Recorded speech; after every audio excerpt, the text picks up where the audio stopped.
For some reason, the Zoom meetings have been uh, processing much more slowly this quarter than they were last quarter for some reason, and I don't know why, but uh, still I should be able to get this thing up on YouTube by 1:30 or maybe 2 o'clock today, so I'll have that posted in there. Okay, today we're looking at pendulums. And this is something that undergoes periodic motion, although we'll soon see that it's not quite simple harmonic motion. And the idea of a pendulum basically is just that you've got some kind of a firm place to attach the pendulum, and you have, for a simple pendulum, you have a massless spring, or not spring, a massless string, or a string for which you can ignore the mass. We don't have the truly massless stuff like they might have at the Defense Department. Just kidding. There is no such thing. But anyway, at the end of it, you'd have some mass that's sitting down there. And this works surprisingly well for producing simple harmonic motion, but we'll see how this happens to come about. If this makes an angle theta with the vertical, then there will be forces acting on the mass. And if we look at those forces, one of them, of course, is going to be its mass, or its weight, excuse me, mg acting downward, and then upward, making an angle theta with the vertical. This angle would also be theta here. There will be a tension that's acting on it. And if I try to scale this a little better and make mg a little bit of a longer arrow, something you can do is, if this angle is theta, so is this angle, and you can split theta or mg into components, one of which is perpendicular to the string, and the other will be parallel to the string. This one that's parallel to the string will be mg cosine of theta. Again, this is mg over here, the vertical part. The part that's perpendicular to the string will be mg sine theta. Now, the particle, or the thing hanging from the string, just travels along a circular arc, and it doesn't get closer to the suspending point or farther away from it. So at all times you have that the tension is balancing the mg cosine theta. Actually, the tension has to do a little bit more than that, because once the thing starts moving, it's going to have some centripetal acceleration because its direction of its velocity is changing. And so the tension also has to overcome that. But in fact, that's kind of a hint on a homework question. But anyway, the force that tends to change the angle is going to be the mg sine theta part. And what you'll end up with is this force will produce the angular acceleration. And so you'll have mg sine theta. You can see here that it's tending to decrease the angle theta. It'll end up equaling minus, let's see, got to think about this. It'll produce a linear acceleration is what it's going to do. And if the pendulum length is L, it'll be minus L alpha. This is actually a torque in this case, and it'll produce an angular acceleration that looks like that. Oh, actually, the torque would also be LmG sine theta, I think. Oh, let's see.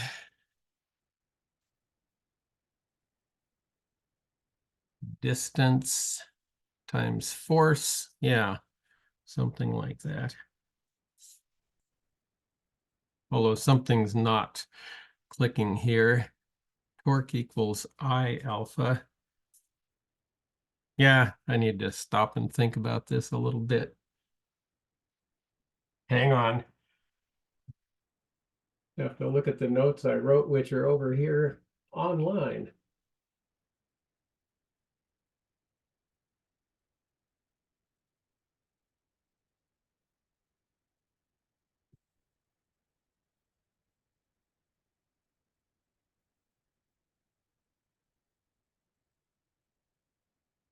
I think that's about right.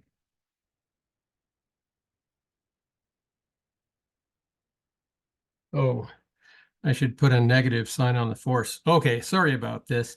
The force that's acting on the particle is going to be minus mg sine theta. If we say increasing theta is upward in this direction, we'll have that.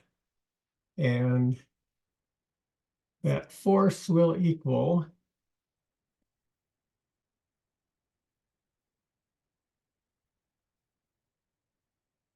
I alpha, actually.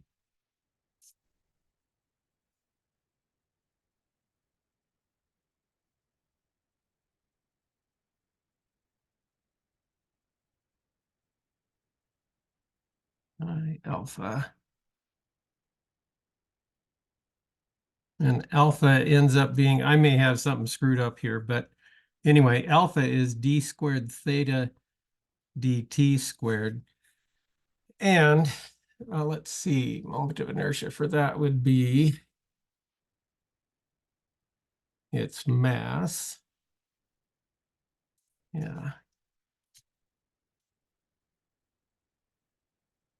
For a point particle like that, it would be mg L squared, but somehow I've got one too many L's in here. I'll have to check that later. But anyway, when we had the simple harmonic motion for a spring, we had the force was equal to minus kx, and it was equal to md squared x dt squared. This is just F equals ma.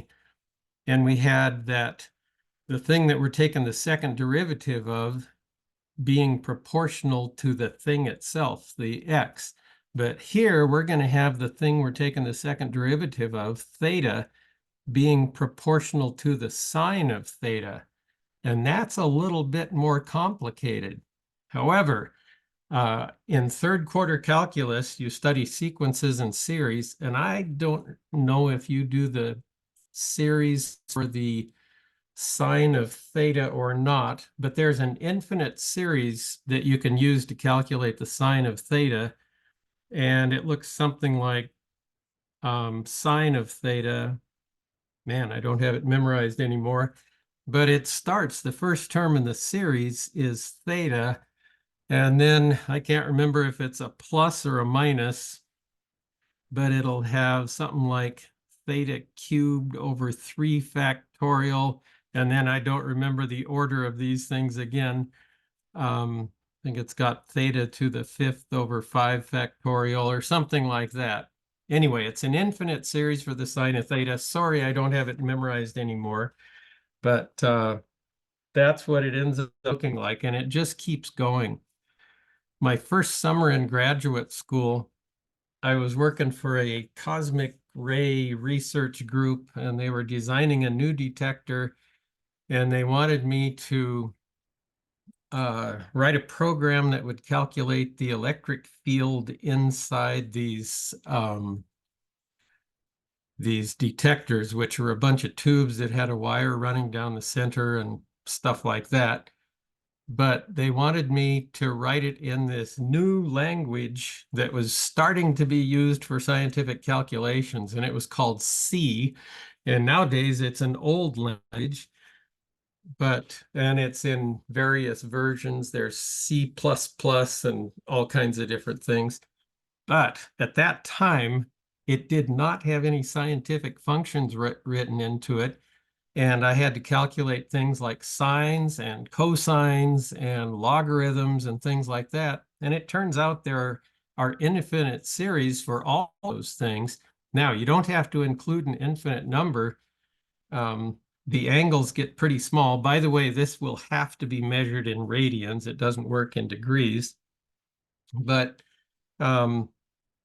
let's say you've got a 5-degree angle. This is getting a little bit of field, but if you multiply 5 degrees times pi divided by 180 degrees, you'll end up with a fairly small angle in radians of, let's see, 5 pi divided by 180. Okay, it's like 8.7 times 10 to the minus 2. Well, if you take that thing and cube it, and then divide by 3 factorial, I don't remember if that's the exact right thing or not, but if I just take that and cube it, I get 6.6 times 10 to the minus 4. Okay, the angle itself was 8.6 about, whoops, no, 8.8 times 8.7 times 10 to the minus 2, but the cube of it is 6.6 times 10 to the minus 4. And if you take it to the 5th power, you get something that's even smaller. And so after a while, especially when you're dividing by numbers like this, the terms get so small that they're just not going to make any difference. So really, I never had to do anything more than about 4 terms in the computer program. And that would be the case whether it was a natural log or a sine theta or a cosine theta or anything like that. But that's just something that you might have to do. Anyway, if we only include the first term in the sine theta expansion, this thing will end up being, we'll have a force that equals something times theta, and I can't remember exactly how it's supposed to be that, sorry, but it'll have a negative on there, and then we'll have a d squared theta dt squared. So this is an approximation that's based on the fact that if the angles are small and you want to keep them small with a simple pendulum, you can say something like that. Okay, well, when you do that, you'll find out that you solve that differential equation. Whoops, not just yet. I need another piece of scratch paper. You solve that differential equation and you'll get something like theta equals, you can call it, actually often you use a capital theta for the amplitude of the motion, and that's just the maximum angle. And depending on, you can write it as a cosine of omega t plus phi again. You'll have some kind of a phase constant. It depends on when you start your stopwatch. You'll have an omega. And the omega for a simple pendulum ends up equaling the square root of g divided by the length of the pendulum, lowercase g, acceleration due to gravity. Now, that's comparable to the, let's see, the mass on a spring where omega was equal to k divided by m. Turns out the acceleration due to gravity is effectively being a spring constant in this case, and the length of the pendulum is like the mass of the thing that was on the spring. Okay, I may have misstated that, but that's what it ends up being. So for this simple pendulum, you end up with omega is the square root of g over L. The frequency is 2 pi times omega. So wait a second, omega is 2 pi times the frequency. So the frequency is omega over 2 pi. So it'll be equal 1 over 2 pi times the square root of g over L. So there's another simplification that shows up there. And then the period is the reciprocal of that. So the period ends up equaling 2 pi times the square root of L over g. And this is a way that you could determine the acceleration due to gravity. You could have a simple pendulum vary the length, and you can get a bunch of values of t versus L, and maybe you could make a graph. And if you square both sides of this thing, you could have t squared is equal to 2 pi or 4 pi squared over g times L. And if you graph t squared versus L, your slope would be this. That's very similar to what we did with a spring in this lab that you're writing up, where you ended up with 4 pi squared over k being the slope of it. So that's something that you can do. So here's the period of a simple pendulum. Easy way to determine the acceleration due to gravity and all sorts of different things. So let's try a few example problems. A simple pendulum has a period of 2.50 seconds. What is its length? Okay, well, t is 2 pi times the square root of L over g, t squared. Oh, well, that's the relation. We know the period now. And assuming it's on Earth, we know g, so the only thing we don't know is L. So we just square both sides here. Then t squared equals 4 pi squared over g times L, or the length of this pendulum is going to be t squared times g over 4 pi squared. So not too bad a problem. Well, I should write in the things.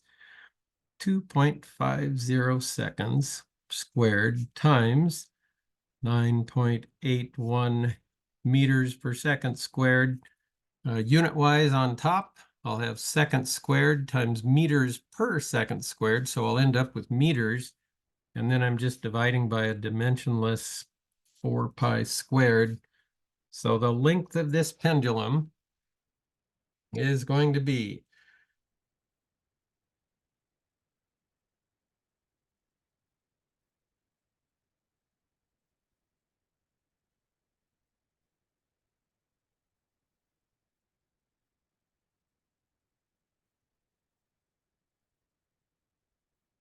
like 1.55 meters. Okay, well, that wasn't so bad. And that's about as simple a problem as you'll get with pendulums, is just trying to solve something like that. Well, what would be the period on the moon where you have g equal to 1.62 meters per second squared? Well, now we know the length of the pendulum. The period on the moon is just going to be 2 pi, the square root of L, which is 1.55 meters,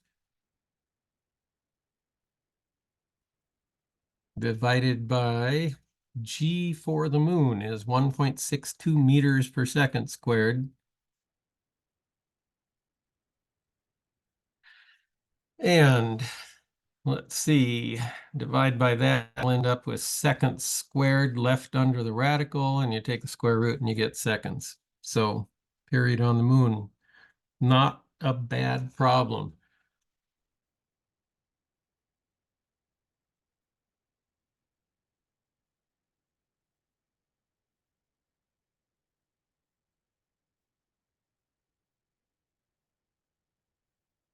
And I get about 6 point, let's see, we've got 3 figs everywhere, about 6.15 seconds.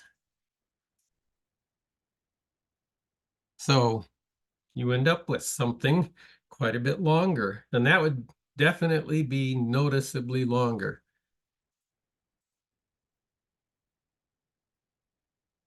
Let's see, I've been watching this series on Apple TV called I think For All Mankind, maybe it was the name of it, but there's a lot of scenes of astronauts on the moon, and your leg acts like a simple pendulum. Well, not a simple pendulum. It's more of a physical pendulum that's fairly complex when you're walking and you swing it. But the period of the swing is longer with the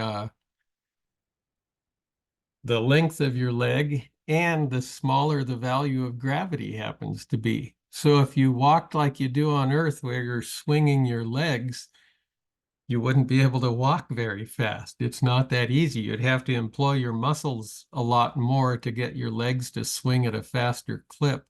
And so what astronauts in zero G tended to do is they would hop instead of swinging their legs so much.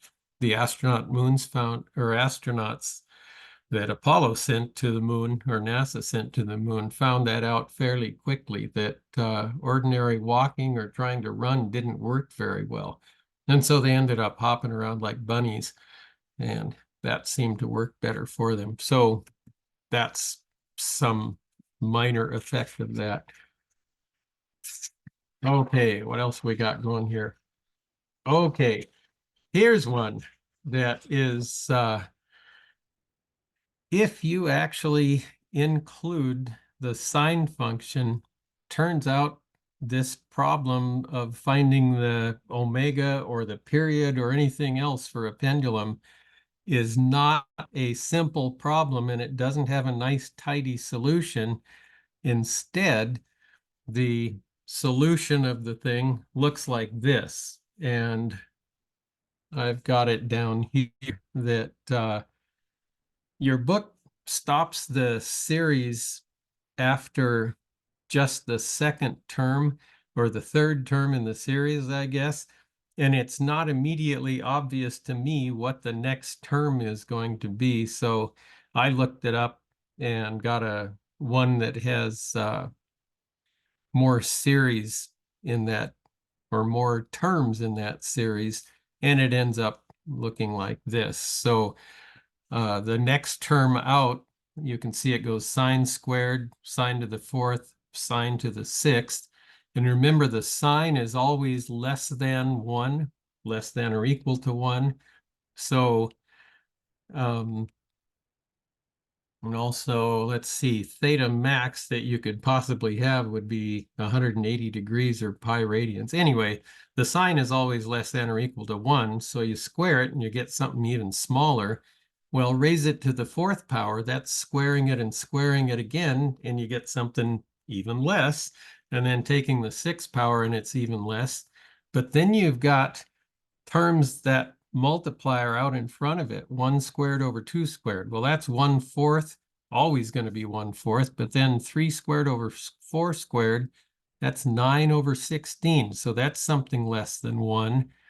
So you've got 1/4 times 9/16, which is going to be 9/64. But then the next term in the series has 5 squared over 6 squared, 25 over 36, and that's going to diminish it even more. So as if squaring the sine function or raising it to the fourth or the sixth or the eighth would be the next one, you've got that multiplier that continues to diminish it even more. And so the terms get smaller and smaller in this. But in many situations in physics and engineering, there isn't a tidy solution, and you end up having to have a solution that's in terms of a series or something like that. And so it's not going to be so nice. So when you take sequences and series in calculus, pay close attention and get good at that stuff, because you never know when you might actually use that. Although I've heard you don't use it that much in engineering, but in graduate school in physics, there were quite a few situations where I had to write computer programs that would use the first few terms in an infinite series. Excuse me. Okay, anyway, this is what the actual period will look like. It's going to be a real pain in the neck to calculate that thing. But we want to determine the amplitude of a pendulum for which the actual period will differ from the simple expression by 1.0%. Okay, well, you notice the actual starts off with, it's got a 2 pi times the square root of L over G. In fact, you could write this as 2 pi times the square root of L over G times another square root. The square root of 1 plus 1 squared over 2 squared sine squared of theta max over 2 plus, I'm just going to calculate these. 1 squared is 1, 3 squared is 9. This would be 9 over 4 times 16, 9/64. So I already did that.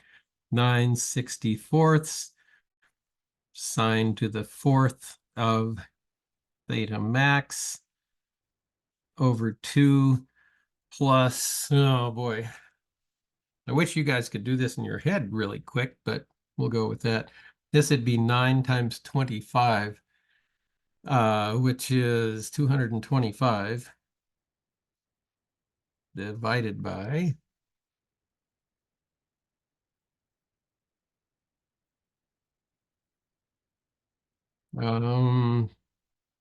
2,304. Great. I doubt if we're going to have to go this far, but that'd be sine to the 6th of theta max over 2. All right. Well, the deal is this constantly increases the value of the 2 pi times the square root of L over G because they're all positive and they're all squared things. So let's see.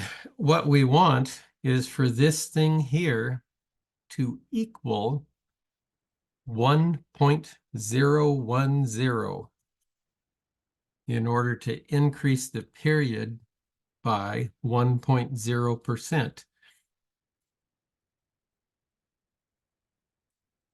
Okay, well, what's that going to look like? And what's the easy way to do that? It's not going to be so easy, but one thing you could do is make up a bunch of values for theta max and see what it does. And I think I'm going to open up a spreadsheet and do this using that. And I'll show you how I'll do it. First, I have to open a spreadsheet, which is going to take a second, but got that one open.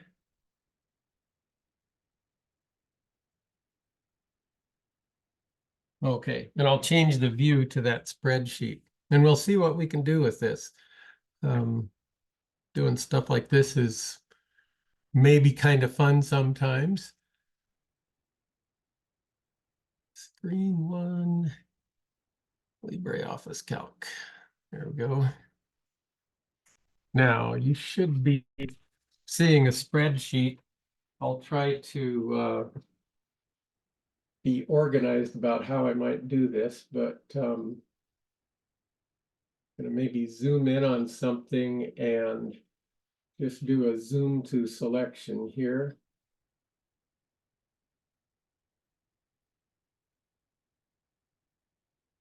Oh, where are we? Oh, there we are. Huh, that's interesting. They don't have a zoom to selection choice on here. Oh, well, I hope this will be visible. I'll just sort of zoom to selection. And we'll add a bunch of different terms to this. So rather than having that capital theta there, I'm just going to call it theta max. And I'm going to start off with, oh, let's see. Doesn't make any sense to, well, I'll go ahead and start with 0 for the first term. And then I'm going to increment it by some amount, delta theta. And maybe I'll start by incrementing it by 0.1 radians. And what I'll do is for this next thing, this next term down here, this will equal the thing above it plus the delta theta that I've got there. And you may not remember, but if I click F4 on my E2 there, it'll put dollar signs in front of the E and dollar signs in front of the 2. And what that'll do is freeze, always use that delta theta in these calculations. And then if I take this thing and drag it down, maybe just go up to something like that. Now that would be all the way up to 1.3 radians, and that's not going to be so good. So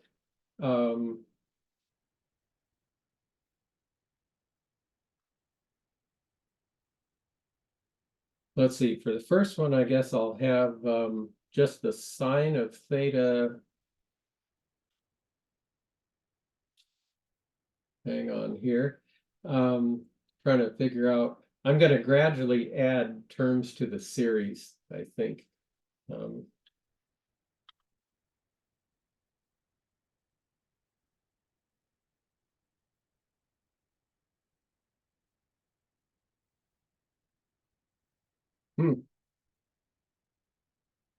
And I'm going to stop after four terms. Okay, so this is a little bit of, whoops, I meant to have these in the row above there. Okay, there they go. So just the first term in the series, well, let's see, that would be the square root of 1, I guess. 1, 2, 3, 4, yeah. 1, whoops, equals 1 caret 0.5. Okay, so no drama there.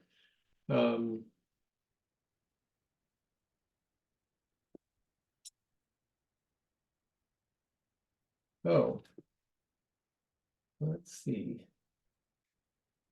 I made a mistake on my, when I wrote the series for the sine function.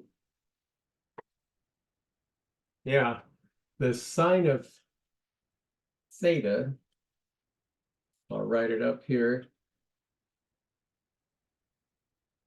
equals theta plus theta cubed over something like 3 factorial. I don't remember what it happens to be, but theta caret 3 plus stuff like that. And I think I may have written it with a 1, which is the first term in the series for the cosine, not the sine. But at any rate, we're not using that here, but first term's going to be 1. Let's see. And that's going to be the same all the way down if you only included that. And so, yeah, it would just be 1s all the way down. But the first 2 terms in the series, now I would have to write this in, whoops, equals, in parentheses, I would have 1 plus 1/4, that's 1 squared over 2 squared, times the sine. And I'm hoping, I'm in open office. If I was in Excel, it would assume I'd be using C4.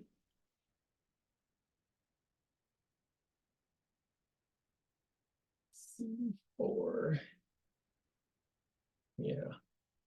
Radians. C4 divided by 2. Whoops.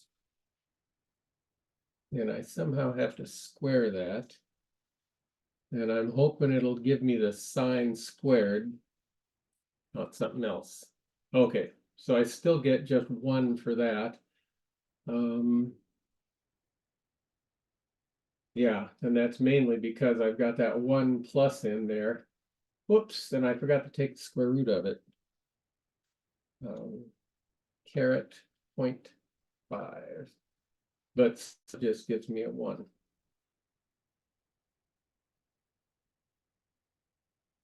All right.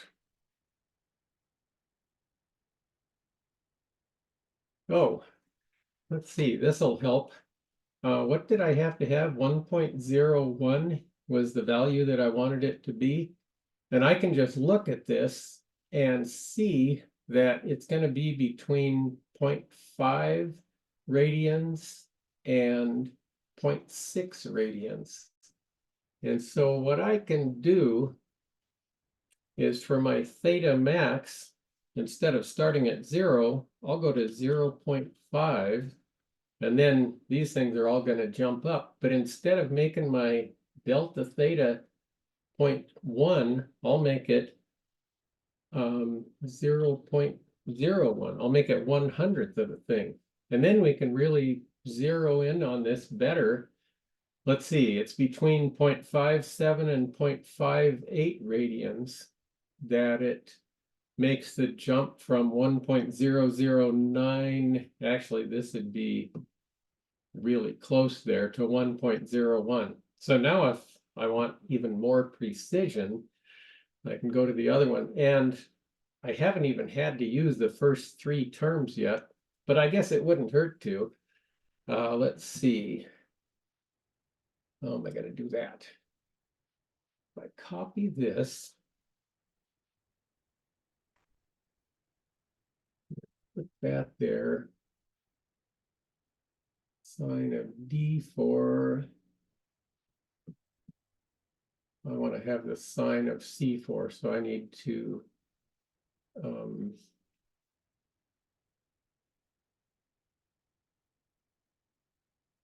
and then inside there, I want to add, actually, I'm going to do an F4 thing on here.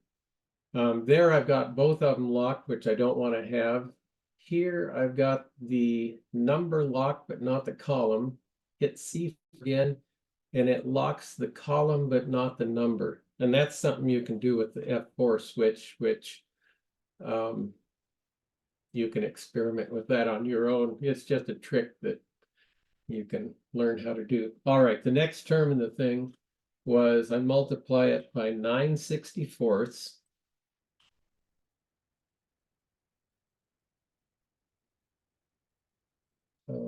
times, let's see, the sine of my theta max, which is this thing again, and it's $sign C4 that I want to do. Where's $sign? There it is.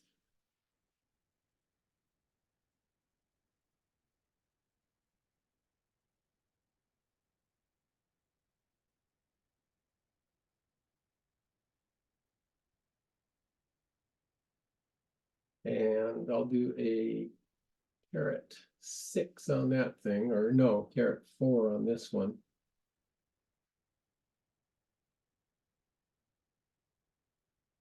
Yeah, and that should do it. Okay, so if I calculate that all the way down, let's make sure I'm using the right terms here. Yep, that looks pretty good. Okay, how much difference did that make? I can't remember what I had on the other one. It's still between oh, it moved it to be between 0.56 and 0.57, and I was thinking it was between 0.57 and 0.58. So let's see if I include the first 4 terms, if it makes that much difference. So bump this over. And okay, I've got the exact same thing I had before. Now I want to add one more term in the series. Plus, instead of 9/64, it was 225 over 2,324.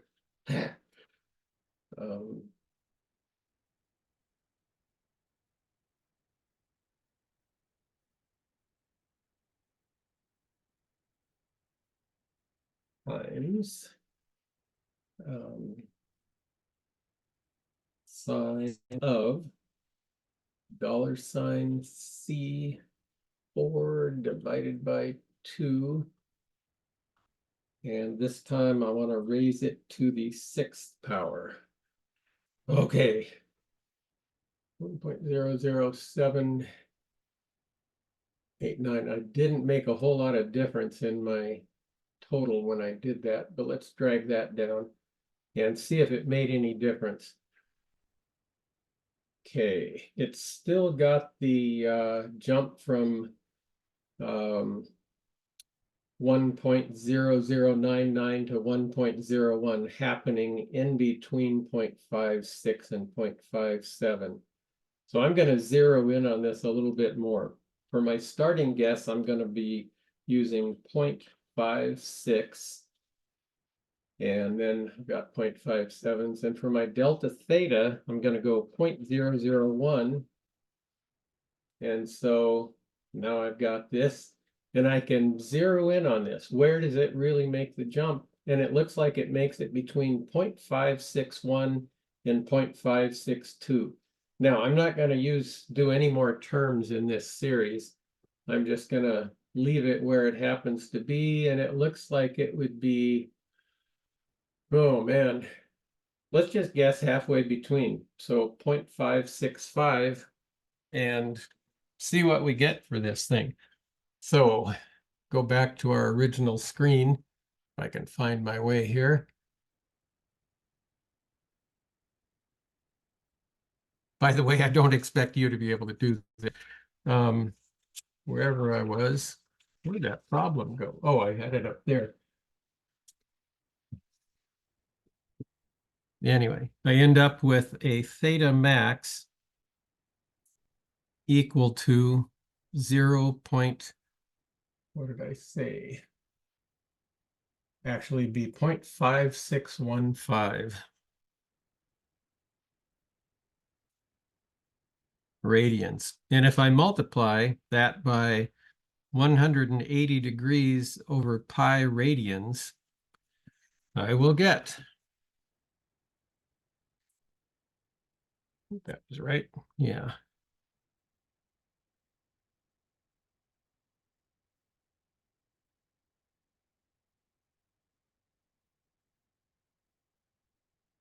Yeah, turn on calculator first. I can go so far without even turning it on.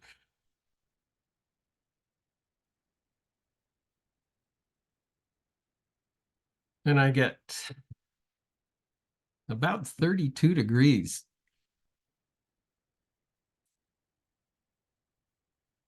So even if you have an angle of 32 degrees, which is going to be way out about here, that's roughly 30 degrees for your pendulum. Okay, something like that. You're only off by 1%. So as you diminish that maximum angle, you'd get even less of an error. In fact, I don't want to do that.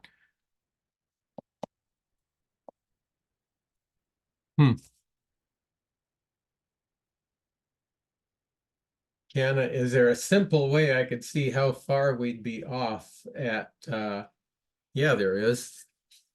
Let's suppose we had a 5-degree swing.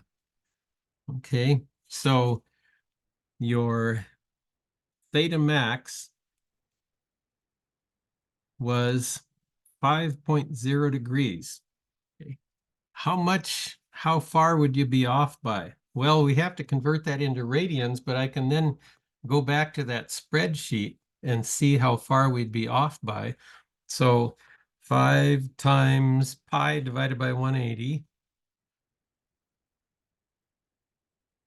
By the way, I use a TI-36X for a lot of things, and something I really like about it is that if I want to use pi, I just push this button once and I get it. I don't have to do a second pi like you do on a TI-83.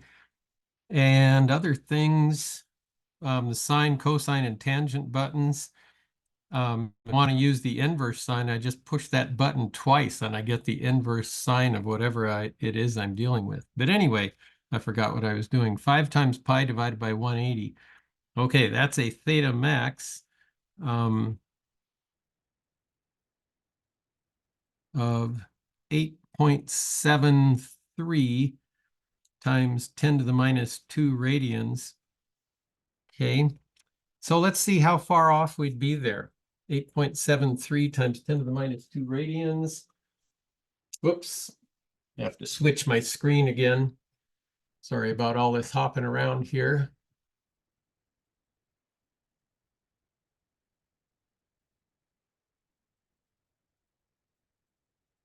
Share that. So we're off on the other thing now. And I'll make theta max just 0.0873, which is 8.73 times 10 to the minus 2.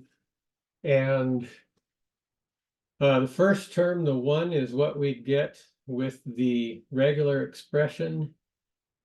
When we take into account the fact that it's a different angle, we're off by 1.0. This would be 1% error, a tenth of a percent error, or let's see, 0.1%. We're 0.02% off, which is not much. It doesn't show up until the 5th significant figure. And so if you use small angles for your pendulum, you don't really have to worry about the fact that it's not a perfect solution. You can just use t equals 2 pi times the square root of L over G. And unless you've got 5 significant figures on your stopwatch, which most of them don't, you're not going to have to worry about it. So that's just something to keep in mind. That formula for a simple pendulum works pretty well. Okay, here's another weird little situation. A particle of mass m slides inside a hemispherical, frictionless spherical bowl of radius r. Show that for small displacements from equilibrium, the particle exhibits simple harmonic motion with an angular frequency equal to that of a simple pendulum of length r. Okay, and this is one where I had a formula in here in that I used, I can't remember the software name, but anyway, my license expired and I didn't want to pay 50 bucks a year again, although they bumped it up this year anyway. But some of my formulas all vanished. But for a simple pendulum, you had omega was equal to the square root of k over, what was it? K over m. For us, for a simple pendulum, omega was equal to the square root of G over L. So this would be a simple pendulum of length r. So you expect that we're going to somehow come up with omega equals the square root of G over capital R. But let's see how that could happen. All right, so we'll imagine that here's our hemispherical bowl, and it's got a radius of r. And let's just imagine that our little mass here,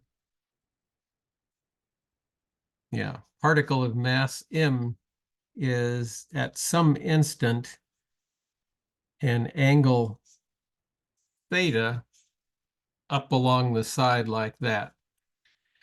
And let's make a free body diagram for this thing. So we'd have mg downward, and then there would be a normal force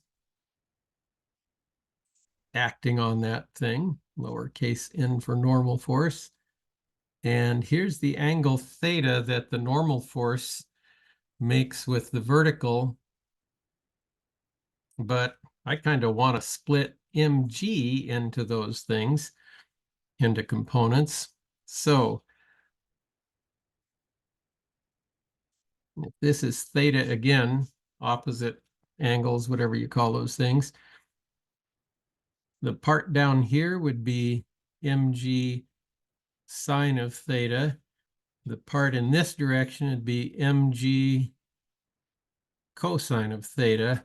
And the normal force and mg cosine theta will cancel each other out when the particle is at rest. But once the particle starts moving, there's also some centripetal acceleration. And so the normal force has to increase slightly to make up for that.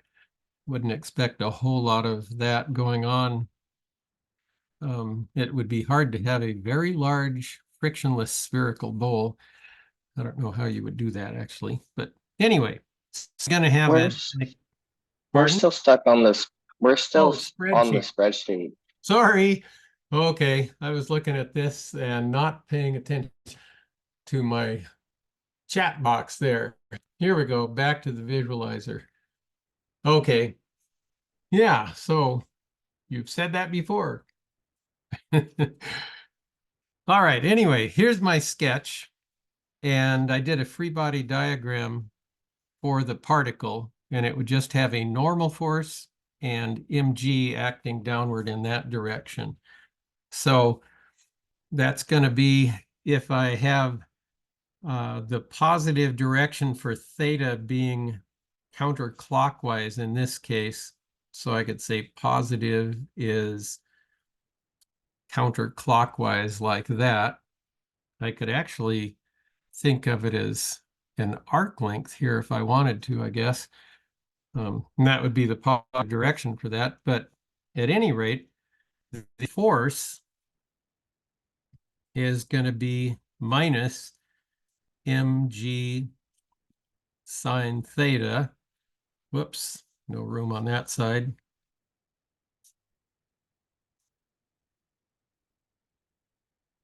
It's constrained to travel along this circular arc, and so that would end up being minus mg sine theta. It'll equal ma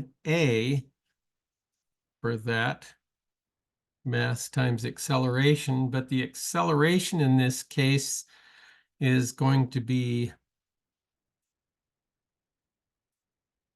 r times alpha. That's one of those links between circular motion and angular motion that we have. And alpha is d squared theta dt squared. And so we'll have minus mg sine theta is going to equal mr, because a is r alpha, d squared theta dt squared. Or you've got m's on both sides, those divide out, and I'd have minus g sine theta is equal to r d squared theta dt squared, or sine theta, or something like that.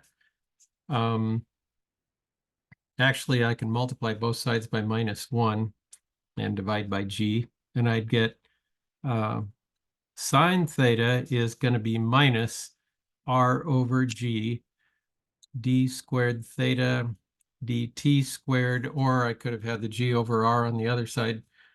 But that's the sine theta. However, for small angles, I can replace sine theta with just plain theta. And so I can say that I'm going to play around with this again. I should have brought the terms to the other side and left the minus sign over there. But d squared theta dt squared will equal minus g over r times theta. And we're back to that situation where we have a second derivative of something being proportional to the something itself, and that works for cosine functions. So you could say that theta is going to equal some theta max times the cosine of omega t plus phi. And when you take a derivative of this, you get an omega that comes out. When you take another derivative, you get another omega that comes out. Omega squared will end up equaling, or omega itself will end up equaling G over R. So this is a completely unrealistic situation, but you can imagine it where you'd get an omega value of G over R. So there's something that comes out of here. Let's see. All of this has been things dealing with simple pendulums, and simple pendulums are okay, but they're not realistic. And so this one has to do with something like it's called a physical pendulum. That's one where instead of treating the thing that's swinging back and forth as a point particle, you treat it as a physical object that has some extent in space. And I guess I'll start for this problem by drawing something that could be a physical pendulum, and it could be any kind of weird blob that you happen to have. But let's just suppose that that's the pivot point.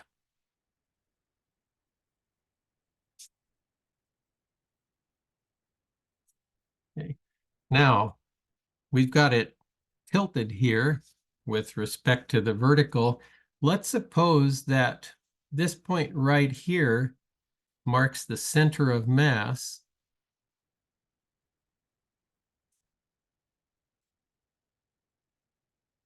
Of this thing.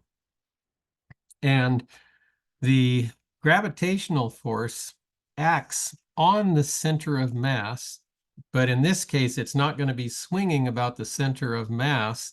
It's going to be swinging about that point there. And so it's going to be a somewhat more complicated problem, but something that we'll use here is that the torque that's acting on the object is going to equal I alpha. In general, torque is a vector and alpha can be a vector, but we kind of have a two-dimensional situation here. We can just let the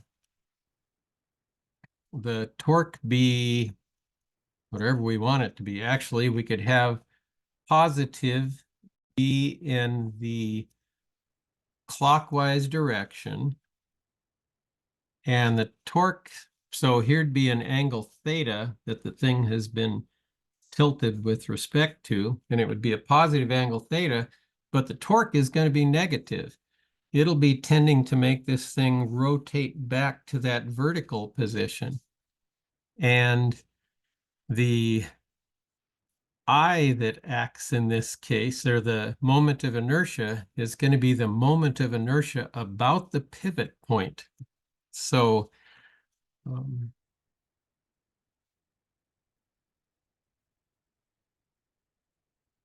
this is going back to some stuff from last quarter. We didn't quite get that far in the rotation stuff, but we did talk about moment of inertia.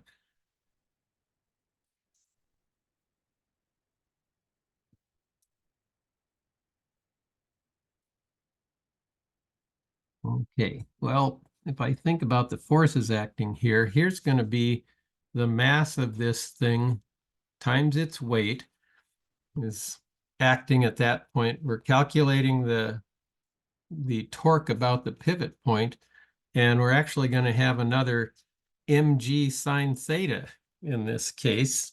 So mg sine theta, and then there's an mg cos theta. But the mg cos theta doesn't contribute to rotation. It's like pulling on a doorknobs directly away from the hinge line on a door. You're not going to get the door to open or close. It's the force that's perpendicular to from you to the hinge line that'll make it rotate.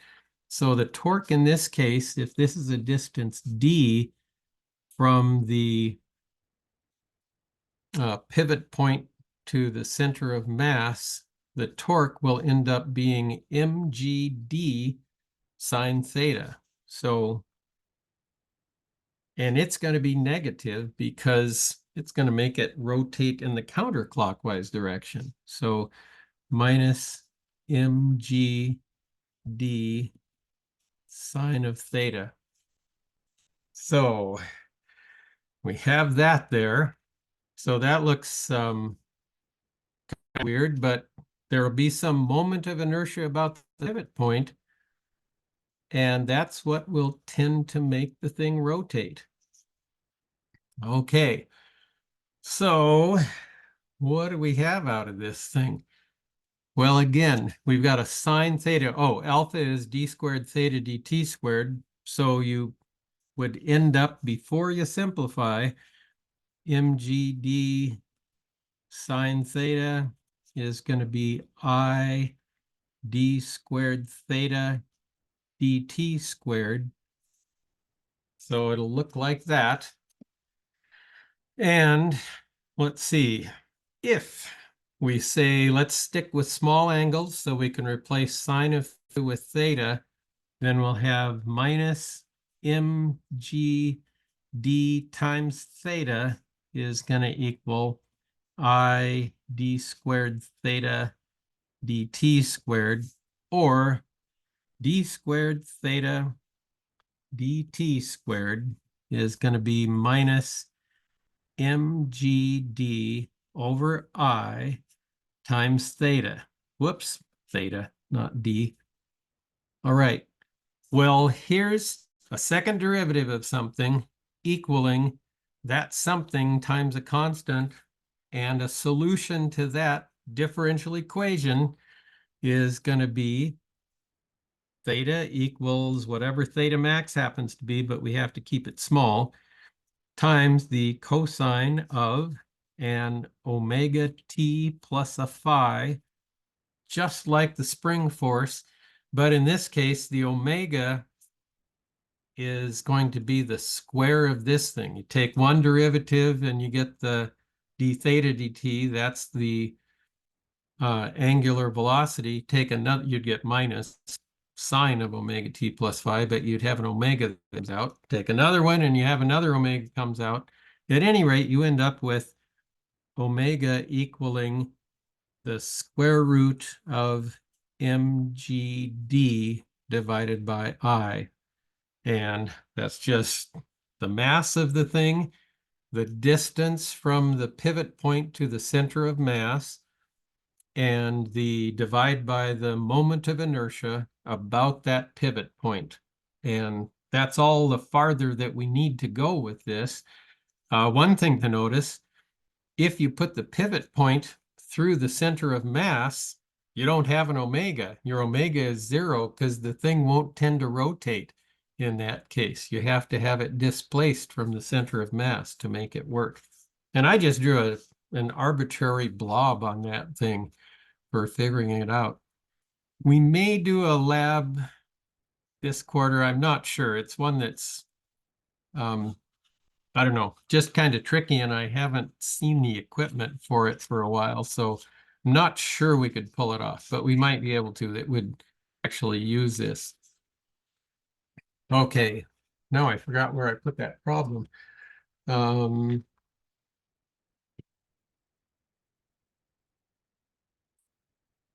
Problem number 4.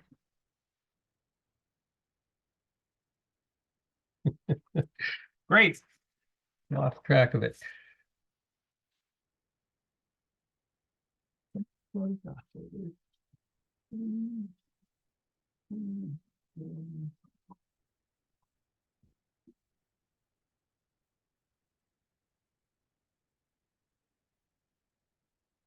in the world do you do with that thing?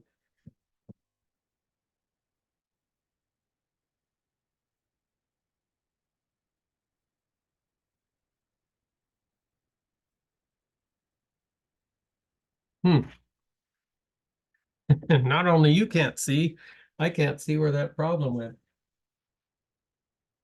Oh well, I'll print it again. Hang on a sec. I think I've still got the file open.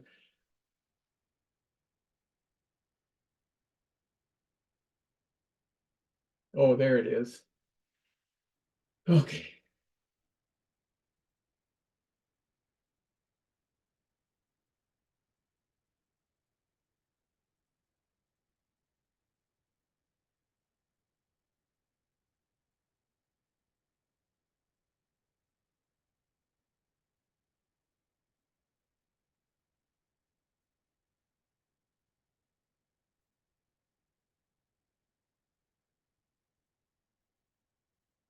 Okay, here's the problem.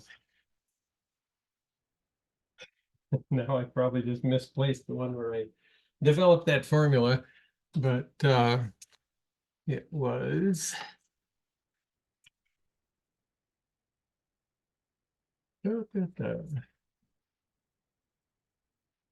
okay, picture of blob.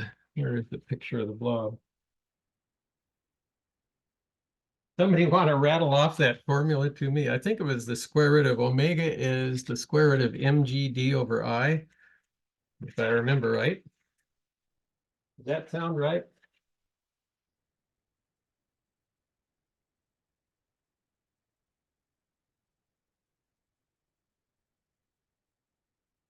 We're still on that one.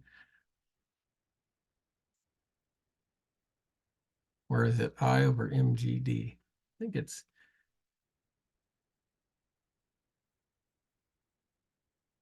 yeah, because the bigger this is the torque. So the bigger that is, the larger the value of omega, and the bigger I is, the smaller that happens to be. So we've got a physical pendulum, a uniform solid disk. We may have to look up the moment of inertia for that thing. Supported in a vertical plane by a pivot located a distance d from the center of the disk, as shown in the figure.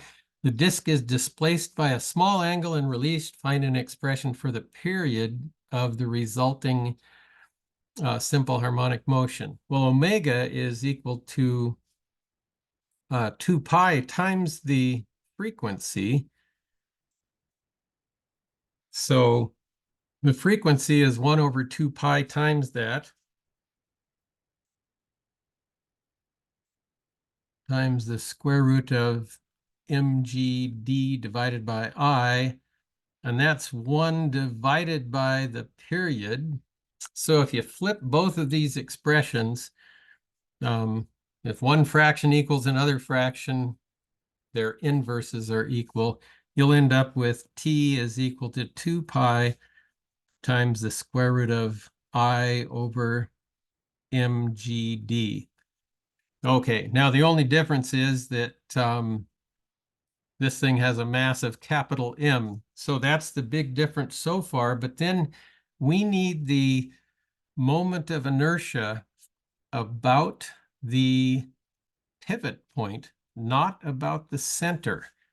And turns out that moment of inertia about the pivot point is going to equal the moment of inertia about the center of mass plus the total mass of the thing times d squared. And this is something that we didn't study last quarter. It's something called the parallel axis theorem.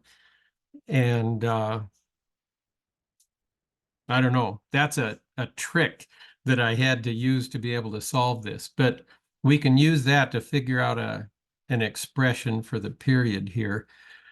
And if I write our corrected formula here, I would have 2 pi times the square root of I, which is now this thing, ICM plus capital M d squared, and I'm dividing by capital M times G times that little distance d there. And the only thing that I don't have so far is the moment of inertia about the center of mass for a uniform solid disk, which, if I remember right, it's 1/2. Okay, Alex got it there, mgd over I. It's ICM for a solid disk. I'm pretty sure is 1/2 capital M times R squared, but I'm not positive about that. However, I know that there is one that's the moment of inertia for one round object. So anyway, you'd end up with a period, if that's correct, and I'm pretty sure it is.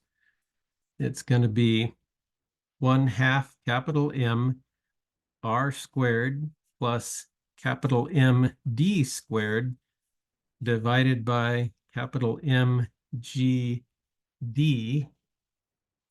And there are capital M's everywhere. That ends up not mattering. So let's see. We'd end up with 2 pi times the square root of 1/2 R squared plus D squared divided by G times D. And that's as far as you can go with that expression, unless you happen to know what the radius is and what the distance D happens to be. But that's a fairly tidy expression. So, and let's see. Yeah, you'd have distance squared on top, just distance on the bottom. So monkey around with that, and you'd have a distance divided by a meter per second squared. Yep. Yeah, you'd end up with seconds units when you get all the way done with there. Okay, that's some stuff about pendulums. Really, it's the simple pendulum thing that you'll use for the most part in solving problems, although I think I may have you do one with trying out that corrected formula that includes that infinite series, but I can't remember. But we may use the physical pendulum stuff in a lab a little bit later. So any questions on that for today? I think I can probably stop the recording and